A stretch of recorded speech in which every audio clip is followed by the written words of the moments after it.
नमस्कार मंडळी, श्री स्वामी समर्थ. एक नवीन व्हिडिओमध्ये सर्वांचं खूप खूप मनापासून स्वागत आहे.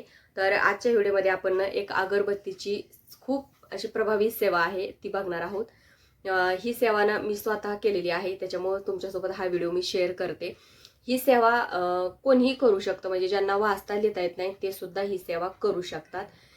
तर ही सेवा कशी करायची त्याची पूर्ण डिटेल माहिती बघूया, त्याच्यामुळे व्हिडिओ शेवटपर्यंत नक्की बघा.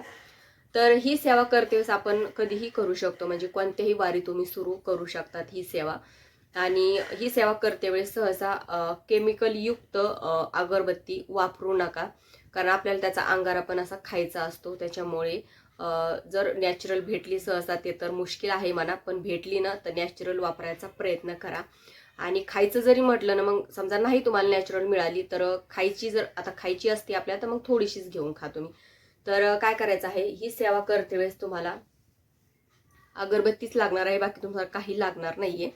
तर आणि कोणत्याही वारी कधीही करू शकता, दिवसातून दिवसभरातून. तुम्ही दिवसभर फ्री नसताल तर संध्याकाळी पण ही सेवा करू शकतात. आता एक अगरबत्ती विजायला कमीत कमी अर्धा पाऊण तास, किंवा मोठी छोटी अगरबत्ती बघून, मोठी जर असेल तर 1 तास लागतो, मिडियम असेल तर अर्धा पाऊण तास लागतो. तर एक अगरबत्ती आपल्याला रोज एक अगरबत्ती लावून ही सेवा करायची आहे. म्हणजे आयुष्यातल्या काही अशा अडीअडचणी आहेत ना, त्या दूर होण्यास मदत होत असते. म्हणजे तुमचे कामं एखाद्या सेवेनं नाही झाले तर तुमची ह्या सेवेनं तुमचे कामं होतील, या भावनेनं तुम्ही सेवा करून बघा. नक्कीच तुमची ते काही काम असेल तर ते होईल. कारण काय होतं ना, बऱ्याच वेळेस आपले प्रारब्ध पण असतात, आणि आपण किती सेवा केली तर आपले प्रारब्ध आपल्याला सोडत नाहीत. ते भोगल्याशिवाय आपल्याला त्याच्यातून सुटका नसते. मग तुम्ही किती सेवा करा, किती देवधर्म करा, तरी तुम्हाला अडीअडचणी ह्या येतच राहतील. त्याच्यामुळं काही अडीअडचणी जर येत असतील सेवा करते वेळेस तर त्या येऊ द्यायच्या. म्हणजे असं समजायचं की आपले प्रारब्ध आहेत, आपले भोग आहेत, आणि ते आपल्याला भोगूनच सरायचे असतात. त्याच्यामुळे सेवा करते वेळेस कधी पण मी सांगते की सेवा करते वेळेस काही अडीअडचणी आल्या, किंवा सेवा करू एखाद्या कामासाठी, कोणत्या एखाद्या मनोकामनासाठी एखादी सेवा केली आणि इच्छा पूर्ण नाही झाली, तरी काहीच वाईट मानून घ्यायचं नाही. असं समजायचं की आपली योग्य वेळ आलीच नव्हती, त्याच्यामुळे आपली इच्छा पूर्ण झालीच नाही. आणि त्या सेवेचं फळ मात्र स्वामी तुम्हाला कधी ना कधी नक्कीच देतात, तुमची योग्य वेळ आल्यावर. त्याच्यामुळे सेवा करत राहायचं, कोणती ना कोणती सेवा करतच राहायचं. म्हणजे कोणत्या तरी सेवेनं आपली इच्छा पूर्ण होते, आपले भोग जे आहे ते कमी व्हायला मदत होते, म्हणजे आपले चांगले कामं व्हायला सुरुवात होते. त्याच्यामुळे त्याच्यामध्ये ही एक सेवा आहे, ती तुम्ही करू शकता. तर काय करायचं आहे, कोणत्याही वेळेस करू शकता दिवसातून. फक्त दुपारी 12 ते 12:30 ह्या वेळेस बसायचं नाही. त्याच्यानंतर कोणीही करू शकतं, असं नाही की महिला पुरुष कोणीही सेवा करू शकतं. तर म्हातारे माणसं पण करू शकतात, म्हणजे ज्यांना वाचता लिहिता येत नाही ते पण करू शकतात. तर आपल्याला एक अगरबत्ती घ्यायची आहे, त्याच्यानंतर 1 ग्लास पाणी भरून घ्यायचं आहे. आणि काय करायचं आहे, ह्या सेवेनं काय होतं ना की घरात एखादा चिडचिड व्यक्ती असेल, म्हणजे खूप असा गोंधळ करत असेल, विनाकारण घरात भांडणं करत असेल, त्याच्यासाठी पण ही सेवा तुम्ही करू शकता. म्हणजे त्याचं मन स्थिर होतं. आणि ही सेवा काय होतं ना की आपण ज्यावेळेस करतो आपण तेव्हा स्वामींचं नामस्मरण करतो, आणि आपल्याला माहिती आहे की नामस्मरणामध्ये किती जास्त ताकद असते. त्याच्यामुळं स्थिर त्याचं मन होतं, घरातले काही अडीअडचणी असतील त्या पण दूर होतात. तर तुम्हाला ही सेवा करते वेळेस अगरबत्ती 1 ग्लास घेऊन बसायचं, खाली आसन बसायला घ्यायचं, आणि डिस्टर्ब व्हायचं नाही. म्हणजे मोबाईल वगैरे सायलेंट ठेवायचा, आणि कोणाला बोलायचं पण नाही. फक्त स्वामींचं चेहरा समोर ठेवायचा, आणि आपण सेवा करायची, देवघरासमोर बसायचं.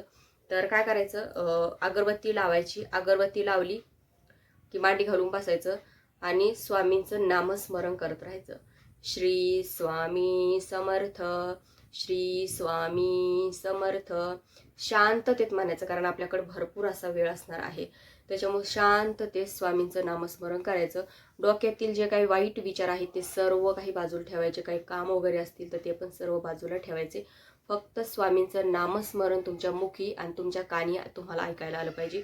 बाकी तुमच्या मनी ध्यानी काहीच नसायला पाहिजे. स्वामींचा चेहरा समोर घ्यायचा, स्वामींचा देवघरात फोटो असेल तर स्वामींच्या फोटोकडे बघत राहायचं, आणि स्वामींना संकल्प करायचा. फक्त 3च दिवस सेवा करून बघा, ही 3च दिवसात तुम्हाला फरक जाणवेल. संकल्प वाटल्यास तर संकल्प तुम्ही करू शकता. म्हणजे काय होतं ना की संकल्प केल्यानं आपल्या घरानं स्वामी लवकर ऐकतात. त्याच्यामागं संकल्प तुम्ही करा.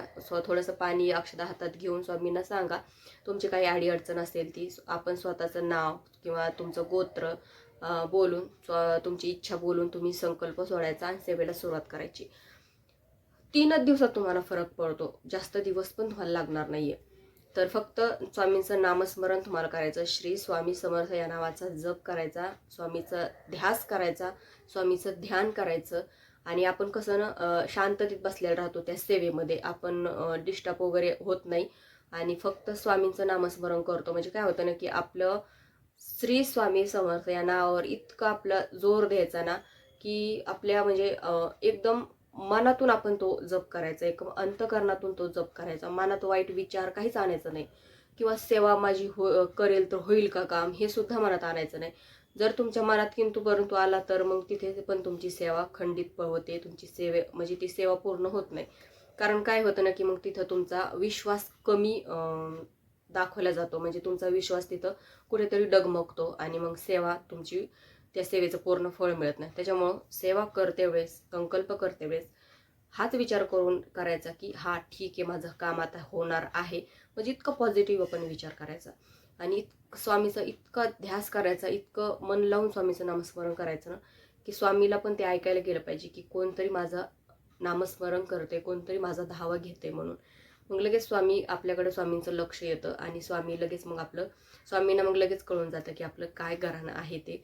तर अर्थात तुमची काही योग्य वेळ आली असेल तर नक्की 3 दिवसात तुमचं जे काही घराणं आहे ते स्वामी ऐकतील आणि ते पूर्ण तुमची इच्छा करतील. आणि जर तुमची योग्य वेळ नसे आली तर योग्य वेळ आल्याची वाट बघतील आणि नंतर तुमचं घराणं स्वामी ऐकतील. तर फक्त 3 दिवस ही सेवा करून बघा, नक्की स्वामी तुमचं घराणं ऐकून तुमची जी इच्छा असेल ती पूर्ण करतील, किंवा तुमच्या अडीअडचणी जी असतील ते स्वामी दूर करतील. फक्त श्रद्धेनं सेवा करा, मी एवढंच सांगेन तुम्हाला. तर काय करायचं नंतर मग आपण नामस्मरण स्वामीचं करतो आणि ती अगरबत्ती संपून जाते. अगरबत्ती संपली तर काय करायचं, थोडासा अंगारा, आता मी पहिलंच सांगितलं की केमिकल युक्त घ्या, जर नाही मिळाली तर थोडासा अंगारा घेऊन त्या पाण्यात टाकायचा. जर तुमच्या घरात आजारी कोणी एक व्यक्ती असेल किंवा असं चिडचिडपणा करणारा एखादा व्यक्ती असेल, कोणीही असो, तुम्हाला जर वाटत असेल की आपण याला हे तीर्थ द्यावं तर त्यात ते अंगारा टाकून ते तीर्थ त्या व्यक्तीला प्यायला द्यायचं. त्याच्यानंतर उरलेला अंगारा आहे तो जो आजारी व्यक्तीच्या किंवा ज्याच्या तुम्हाला घरामध्ये ज्याच्यासाठी तुम्ही सेवा करत आहात त्याच्या आंघोळीच्या पाण्यात पण तुम्ही टाकू शकता. म्हणजे काय होईल की मनातले विकार दूर होतील आणि अंगावरले काही विकार असतील ते पण दूर होतील. ही इतकी प्रभावी सेवा आहे. शुद्ध होतं आणि माणसाचे विचार सुद्धा सात्विक विचार होतात, विचार पण माणसाचे बदलून जातात त्या. जर घरातला एखादा व्यक्ती असा चिडचिड वगैरे असेल की ज्याच्यासाठी तुम्ही सेवा करत आहात त्याच्यासाठी पण, आणि अडीअडचणी पण तुमच्या दूर व्हायला मदत होईल, किंवा तुम्ही स्वतः पण तुम्ही हे घेऊ शकता, त्यात काहीच हे नाहीये. तर आय होप तुम्हाला समजलं असेल. तर आजच्या व्हिडिओमध्ये इतकंच. व्हिडिओ आवडल्यास व्हिडिओ लाईक करा, शेअर करा, चॅनलला सबस्क्राईब करायला विसरू नका. झालेली सेवा श्री स्वामी समर्थ महाराजांच्या चरणी, परमपूज्य गुरुमाऊलींच्या चरणी रुजू करते. श्री स्वामी समर्थ.